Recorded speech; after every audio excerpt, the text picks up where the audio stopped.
গভীর রাত, পুরনো জমিদার বাড়ির ভাঙা দরজা হাওয়ায় কাঁপছে। চারদিকে নীরবতা, কিন্তু সেই নীরবতার মধ্যেই যেন কেউ ফিসফিস করছে। গ্রামের মানুষ বলে, এই বাড়িতে এক ভয়াবহ দরবার বসে, যেখানে জীবিত নয়, ছায়ার বিচার হয়। বহু বছর আগে এখানে কেউ নিজের ছায়া হারিয়েছিল, আর তারপর থেকে একে একে মানুষ অদৃশ্য হতে শুরু করে। কেউ আর সাহস করে এই বাড়ির কাছে যায় না। কিন্তু আমি গিয়েছিলাম, শুধু একটা ভিডিও বানানোর জন্য। আমি ভাবিনি, সেই রাতেই আমার নিজের ছায়া আমাকে ছেড়ে যাবে। আর তখনই শুরু হলো আমার জীবনের সবচেয়ে ভয়ঙ্কর অভিজ্ঞতা, ভূত আমাবস্যা। বাড়ির দরজা ঠেলে ঢুকতেই করকর শব্দ হলো।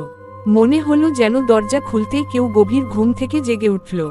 ভেতরে প্রবেশ করতেই ঠান্ডা বাতাস শরীর কাঁপিয়ে দিল। আমি টর্চ জ্বালালাম, দেখলাম সামনে বিশাল হলঘর। দেয়ালে পুরনো ছবিগুলো ঝুলছে। ছবিগুলোতে মানুষের চোখ যেন আমাকে অনুসরণ করছে। আমি হাঁটতে শুরু করলাম। হঠাৎ কিছু একটা পড়ে গেল।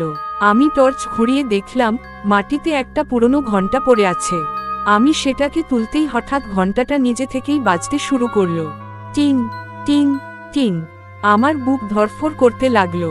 তারপর আমি শুনলাম, দূরে কেউ ফিসফিস করছে, বিচার বসাও, বিচার বসাও। আমি থেমে গেলাম। এই বাড়িতে তো কেউ থাকার কথা নয়। তাহলে? আমি ধীরে ধীরে সামনে এগোলাম।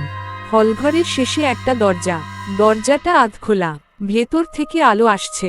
আমি সাহস করে দরজাটা ঠেলে খুললাম। তারপর আমি যা দেখলাম, আমার শরীর জমে গেল। ভেতরে একটা দরবার বসেছে, পুরনো কাঠের চেয়ারগুলো সাজানো, মাঝখানে জমিদারের সিংহাসন, আর সেখানে একটা ছায়া বসে আছে। কিন্তু আশ্চর্যের বিষয়, সেই ছায়ার কোনো শরীর নেই, শুধু অন্ধকার। আমি ভয়ে পিছিয়ে গেলাম। ঠিক তখনই ছায়াটা ধীরে ধীরে মাথা তুলল। তারপর সে আমার দিকে তাকালো। আমি দেখতে পাচ্ছিলাম না তার চোখ, কিন্তু অনুভব করছিলাম সে আমাকে দেখছে। তারপর সে বলল, তুমি দেরি করে ফেলেছ, বিচার শুরু হয়ে গেছে। আমার শরীর ঠান্ডা হয়ে গেল। আমি দৌড়ে পালাতে চাইছিলাম, কিন্তু তখনই দরজাটা নিজে থেকেই বন্ধ হয়ে গেল। ঠাস! আমি আটকা পড়ে গেলাম। হঠাৎ দরবারের সব চেয়ার একে একে নড়তে শুরু করল। ধীরে ধীরে অদৃশ্য কেউ এসে বসল সেখানে। আমি দেখলাম চেয়ারগুলো ভরে যাচ্ছে, কিন্তু কেউ নেই, শুধু অদৃশ্য উপস্থিতি। তারপর জমিদারের সিংহাসনের সামনে একটা পুরনো খাতা ভেসে উঠল। পাতাগুলো নিজে থেকেই উল্টাতে লাগলো। হঠাৎ একটা পাতায় থেমে গেল। তারপর ছায়াটা বলল, আজকের বিচার, নতুন অতিথি। আমার গলা শুকিয়ে গেল। আমি বললাম, আমি শুধু ভিডিও বানাতে এসেছি। ছায়াটা হেসে উঠল, একটা ঠান্ডা হাসি। এখানে যারা আসে, তারা সবাই কিছু না কিছু চুরি করে। আমি অবাক হয়ে বললাম, আমি কিছু চুরি করিনি। ছায়াটা বলল, তুমি চুরি করেছ। কি চুরি করেছি? ছায়াটা ধীরে ধীরে উঠে দাঁড়ালো। তারপর সে আমার দিকে এগিয়ে আসতে লাগলো। ঘরটা অন্ধকার হয়ে গেল। তারপর সে ফিসফিস করে বলল, তুমি আমাদের ছায়া চুরি করেছ। হঠাৎ আমি দেখলাম আমার পায়ের নিচে কোনো ছায়া নেই। আমি ভয়ে চিৎকার করে উঠলাম, আমার ছায়া কোথায়? আমি চারদিকে তাকালাম। তারপর দেয়ালের ওপর দেখলাম আমার ছায়া দাঁড়িয়ে আছে, কিন্তু সে নড়ছে না। তারপর সে ধীরে ধীরে আমার দিকে তাকালো। আমি বুঝলাম আমার ছায়া জীবিত হয়ে গেছে। দেয়ালের ওপর দাঁড়িয়ে থাকা আমার ছায়াটা হঠাৎ নড়ে উঠল। আমার বুকের ভেতরটা কাঁপতে লাগলো। আমি হাত তুললাম, কিন্তু আমার ছায়া হাত তুলল না, বরং সে ধীরে ধীরে নিজের মাথা কাত করল। তারপর সে দেয়াল থেকে আলাদা হয়ে গেল। আমি অবিশ্বাসের চোখে তাকিয়ে রইলাম। আমার ছায়া দেয়াল থেকে নেমে মাটিতে দাঁড়িয়ে গেছে। তারপর সে ধীরে ধীরে আমার দিকে হাঁটতে শুরু করল। আমি পিছিয়ে যেতে লাগলাম। ছায়াটা যত এগিয়ে আসছিল, ঘরের বাতাস তত ঠান্ডা হয়ে যাচ্ছিল। হঠাৎ জমিদারের সিংহাসনে বসে থাকা সেই অন্ধকার ছায়াটা আবার বলল, বিচার শুরু হয়েছে। ছায়া ফিরে এসেছে।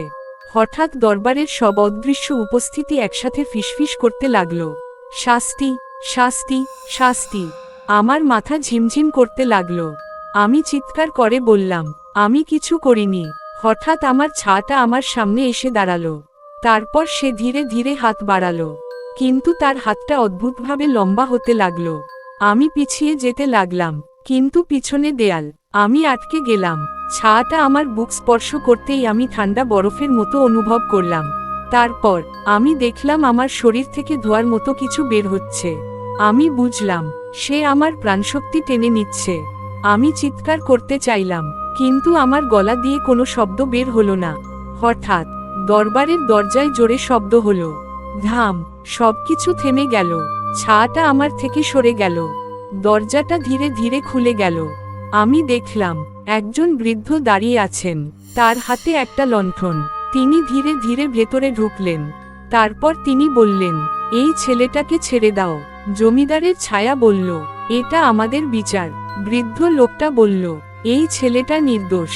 তারপর তিনি পকেট থেকে একটা পুরনো তাবিজ বের করলেন। তাবিজটা হঠাৎ আলো দিতে শুরু করল। ঘরের সব ছায়া কাঁপতে লাগলো। জমিদারের ছায়া গর্জে উঠল, তুমি আবার ফিরে এসেছ? বৃদ্ধ লোকটা বলল, আজ শেষ করব তোমাদের। হঠাৎ দরবারের দেয়াল কাঁপতে শুরু করল। চেয়ারগুলো উল্টে পড়তে লাগলো। ছায়াগুলো চিৎকার করতে লাগলো। আমি ভয়ে মাটিতে বসে পড়লাম। বৃদ্ধ লোকটা আমার দিকে তাকিয়ে বললেন, দৌড়াও, এখনই বের হও। আমি দাঁড়িয়ে দৌড়াতে শুরু করলাম। দরজার দিকে ছুটতে লাগলাম, কিন্তু ঠিক তখনই আমার ছায়াটা আবার আমার সামনে এসে দাঁড়ালো। সে এবার আগের চেয়ে ভয়ঙ্কর। তার চোখ জ্বলছে। সে বলল, তুমি যেতে পারবে না। আমি ভয়ে থেমে গেলাম।